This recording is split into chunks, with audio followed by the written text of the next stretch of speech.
teman-teman, saya Afni dan selamat bergabung di podcast Girls Talk, inspirasi perempuan muda dari Indonesia Timur. Di sini kita akan membahas segala hal menarik tentang perempuan-perempuan hebat yang menginspirasi. Untuk topik kali ini yaitu suara perempuan muda yang akan kita bahas bersama salah seorang perempuan muda yang hebat dalam bidangnya. Siapa sih narasumber kita hari ini? Nah, narasumber kita sudah hadir menemani saya, yaitu ada kakak cantik, Kak Tirsa. Selamat siang, Kak Tirsa. Selamat siang. Apa kabar sih hari ini, Kak Tirsa? Puji Tuhan baik, luar biasa. Senang ya disebut perempuan muda ya. Perempuan muda. Masih muda. Nah, makasih banget lah ini Kak Tirsa udah mau diundang untuk join ke sini di podcastnya kita. Nah, ini kan Kak, kita mau bahas tentang perempuan muda, suara perempuan muda. Kak Tirsa kan sebagai seorang MC, seorang penyiar dan voice over nih Kak. Menurutnya Kakak bisa nggak sih Kakak bagi kisahnya Kakak, kenapa Kakak tertarik untuk join atau berkarir di industri tersebut? Berkarir di industri ini sebetulnya sudah cukup lama lah. Tapi awalnya sebetulnya memang karena kalau ditanya kenapa saya jadi announcer, yang mana duluan, announcer dulu kah, voice over dulu atau presenter dulu, yang duluan itu memang announcer. Karena itu dari tahun 2012. Awalnya itu kenapa tertarik? Karena saya pendengar radio. Sesimpel itu. Jadi karena saya pendengar radio itu dari SD. Ya mungkin ada yang seangkatan saya yang masih dapat radio-radio kayak itu banci radio banget, yang kalau misalnya ada program apapun kayak suka saja ikut nelpon kayak gitu. Oh iya. Nelpon apa segala macam. Itu masih SD kalau nggak salah waktu itu. SD apa ya, sudah dekat-dekat SMP lah kayak gitu. Terus karena penasaran, kan cuma dengar, namanya penyiar radio kan kita cuma dengar suaranya, kita cuma dengar mereka ngomong, kita nggak tahu orangnya itu yang mana gitu. Jadi ya seperti apa sih sebetulnya penyiar radio, mereka ngapain sih di balik suaranya yang kita biasa dengar itu. Jadi akhirnya muncul ketertarikan itu, tapi di tahun 2012 baru akhirnya ada kesempatan untuk coba terjun di dunia broadcasting di radio tanpa ada latar belakang broadcasting sama sekali waktu itu. Jadi memang belajarnya dari nol. Nekat ya Kak. Gitu. Jadi kalau ditanya kenapa tertarik, akhirnya ya karena saya pendengar radio sih pada saat itu. Gitu. Nah, dari perjalanan karirnya Kak Tirsa ini, apa sih momen paling berkesan dalam perjalanan karirnya? Momen paling berkesan, sebetulnya kalau bilang momen paling berkesan mungkin salah satunya ketika awal masuk di industri ini. Karena kan dulu cita-cita saya jadi dokter. Seperti biasa. Kalau dokter gagal ya. Jadi waktu itu kayak pengen jadi dokter. Cuman memang dari kecil itu selain dengar radio, memang saya suka nonton berita. Kayak, kok enak ya kalau jadi kayak mereka gitu. Cuman ya namanya anak-anak lah ya. Kayaknya pas bertambah usia, kayak pengen aja gitu jadi dokter. Terus waktu itu pengen jadi dokter kecantikan ceritanya. Karena kan waktu kecil lihat di Makassar, kayaknya klinik kecantikan kan belum terlalu banyak. Terus satu pengen cantik, terus pengen punya duit banyak. Duitnya.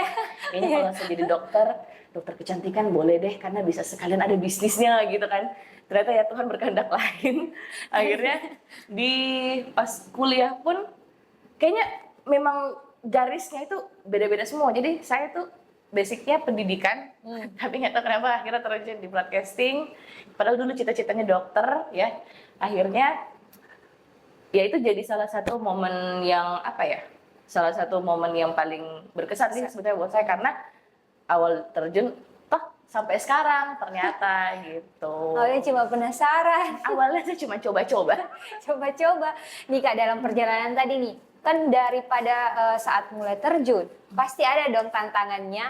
Apa sih tantangan terbesar yang dialami dari Kak Tirsa dan bagaimana Kak Tirsa mengatasinya? Kalau tantangannya mungkin yang apalagi waktu pas awal coba, satu saya bukan punya basic broadcasting sama sekali, artinya saya nggak punya dasar gitu. Seandainya saya tahu akan terjun di broadcasting, mungkin saya akan kuliah komunikasi. Karena paling enggak kan ada ilmu dasarnya lah gitu kan. Nah, tidak punya ilmunya sama sekali, jadi betul-betul latihannya dari nol. Yang jadi tantangannya adalah itu, karena nggak punya ilmu dasar, belajarnya benar-benar dari awal. bagaimana caraku untuk eh, mengatasi itu ya banyak-banyak latihan sih. Banyak-banyak belajar, banyak-banyak latihan, banyak-banyak nangis gara-gara ditegur dulu ya kalau misalnya siarannya jelek atau rekamannya jelek kayak gitu. Jadi banyak hal yang akhirnya jadi pelajaran gitu untuk saya. Itu kan 2012 emang jadi announcer, terus di 2016 baru jadi presenter waktu itu. Nah itu juga tantangannya kurang lebih sama, cuman karena mungkin sebelumnya sudah ada basic di radio, jadi kayak merasa agak sedikit lega lah, setidaknya sudah punya beberapa dasar yang bisa saya pakai di pekerjaan saya sebagai presenter TV, walaupun cukup berbeda. Kalau di radio kan kita nggak kelihatan. Kalau televisi kita kayak mau nervous kelihatan pasti, terus persiapannya jauh lebih banyak. Kalau di radio mah kita nggak mandi juga nggak ada yang tahu. Yang penting suara terjaga. Suara ya kan. Tapi kalau presenter kan, aduh, saya harus make up, saya harus gini. Gerakan tubuh saya juga kayaknya pasti akan terawasi kamera terus gitu. Itu juga jadi tantangan. Tapi lagi-lagi kalau ada tantangan seperti itu ya cara paling gampangnya ya harus banyak-banyak latihan, banyak-banyak latihan, banyak-banyak belajar. Jangan pernah pikir saya kan sudah ada di industri ini, saya sudah hebat, saya sudah dapat kerjanya, berarti saya nggak perlu upgrade skill lagi. Salah. Jadi emang kita harus selalu belajar terus gitu. Kalau misalnya kita ada yang kurang, kan kita bisa lihat ke orang yang lebih berpengalaman. Mungkin kalau kita announcer kita bisa lihat dengar penyiar yang lebih senior. Kalau kita seorang presenter, mungkin kita bisa lihat presenter yang jauh lebih senior. Kita lihat oh bagaimana sih caranya mereka membawakan sebuah program apa segala macam seperti itu. Jadi dari situ kita bisa belajar lah gitu. Skillnya bisa diupdate dari situ ya Kak? Harus belajar, jangan malas belajar. Haus ilmu. Nih Kak, tadi kan dikatakan kalau pasti nervous lah. Apa sih yang dipersiapkan dari Kak Tirsa sendiri kalau mau tampil, apalagi ini presenter TV? Apa saja nih tipsnya untuk one lain yang mau tampil? Kalau untuk presenternya ya, yang pasti persiapan materi itu pasti nomor satu. Karena kalau persiapan penampilan kan rasanya sudah pasti ya. Itu sudah wajib hukumnya kalau misalnya tampil di televisi, apalagi kan visualnya kita kan kelihatan. Jadi kalau penampilan itu udah pasti, tapi harus pahami materi kita gitu. Apa sih yang mau kita bawakan? Walaupun itu berita sekalipun yang kayak mungkin orang berpikir, kan berita hanya dibaca, ngapain kita pahami? Ya gimana caranya kita mau ngasih tahu ke orang kalau kita sendiri nggak paham gitu. Yang ada kayak ya udah kita cuman, karena akan berbeda ketika kita hanya membacakan sesuatu sama menginformasikan sesuatu gitu. Jadi ya persiapannya sih pasti harus pelajari materinya dulu. Kalau misalnya memang mau ketemu narsum ya harus pelajari si narsumnya. Ini narsumku nanti siapa ya? Umur berapa? Latar belakangnya dia apa? Terus saya mau ngobrol tentang apa sih nanti sama dia? Kayak gitu. Dan menariknya sebetulnya karena saya sebetulnya orang yang paling malas ketemu orang lain. Malas berinteraksi Kak? Malas berinteraksi, itu jadi tantanganku juga.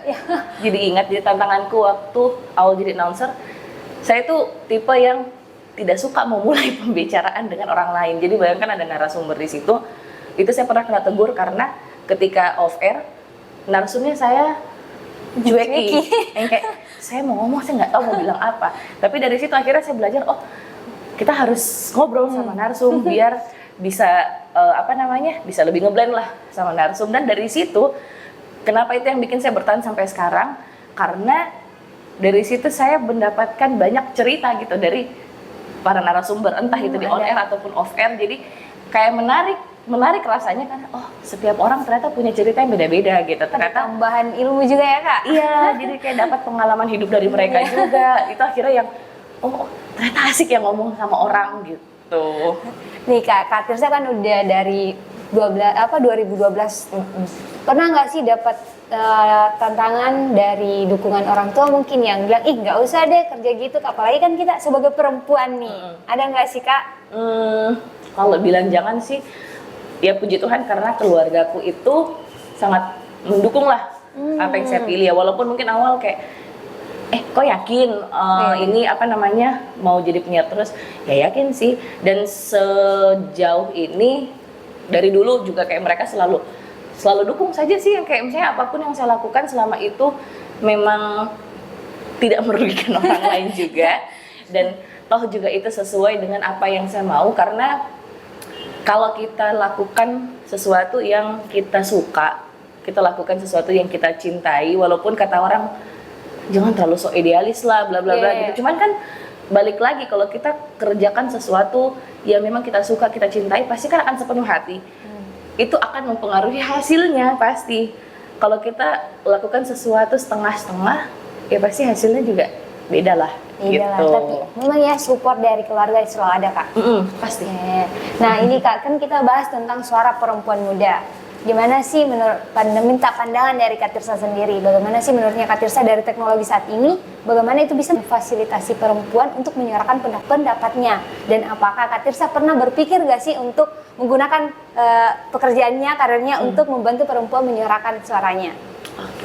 Kalau berarti perannya teknologi lah ya. Sebenarnya peran teknologi sangat ini sih sangat berpengaruh kalau menurutku pribadi. Kenapa? Karena kan kita lihat sendiri semakin hari teknologi semakin maju, kayaknya kita juga bisa, bahkan kita dikasih kebebasan untuk menyuarakan pendapatnya kita.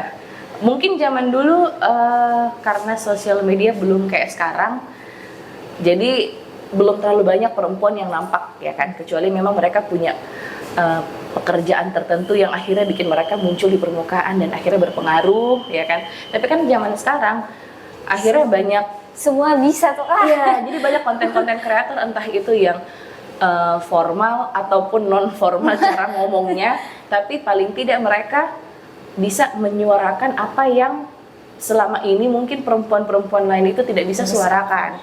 Apalagi kan di Indonesia budaya patriarki kan kuat sekali.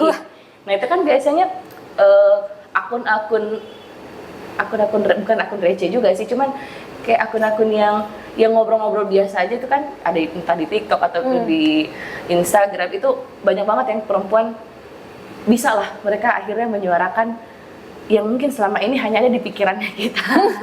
Tapi mereka bisa keluarkan itu gitu di situ. Kalau saya sendiri menggunakan pekerjaan ini untuk menyuarakan suara perempuan, mungkin saya bukan orang yang terlalu masif yang wah gimana banget, enggak. Cuman kan punya kesempatan juga mungkin ketika menyiar, ketika on air, lewat materi yang kita sampaikan, seenggaknya itu bisa mewakili lah gitu apa sih yang mau disampaikan ke orang-orang di luar sana dengan cara kita, dengan gaya kita lah, seperti itu.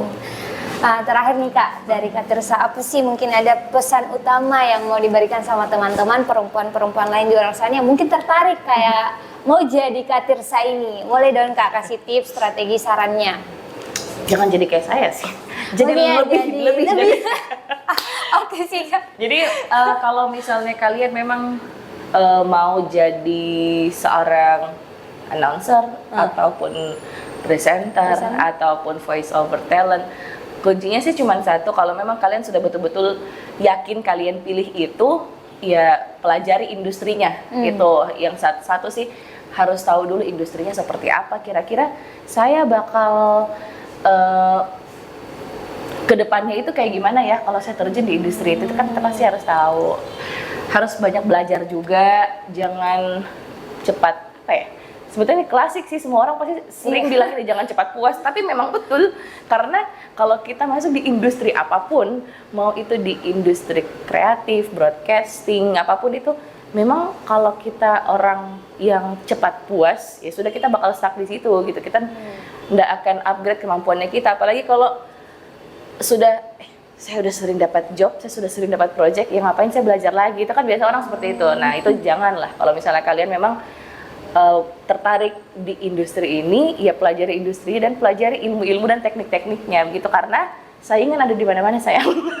Gitu, jadi harus upgrade ilmunya kita juga, seperti itu. Itu sih yang penting, banyak-banyak belajar, banyak-banyak latihan, jangan anti kritik. Ya, kan biasa orang kayak kenapa dia kritik penampilanku, saya sudah paling oke ini, ya kan kadang kayak gitu, namanya manusia. Ya itu sih, banyak belajar, jangan anti kritik. Nah, perempuan lain nih yang harus banyak belajar, jangan anti kritik say. Nah itu mungkin makasih banyak nih Kak Tirsa karena sudah mau membagi tips kisahnya dengan kita. Nah sekian dulu teman-teman dari kita, nantikan podcast lainnya dari kami untuk kisah inspirasi perempuan muda lainnya. Jangan lupa like, comment, share, and subscribe. Bye-bye. Bye-bye dulu Kak. Makasih.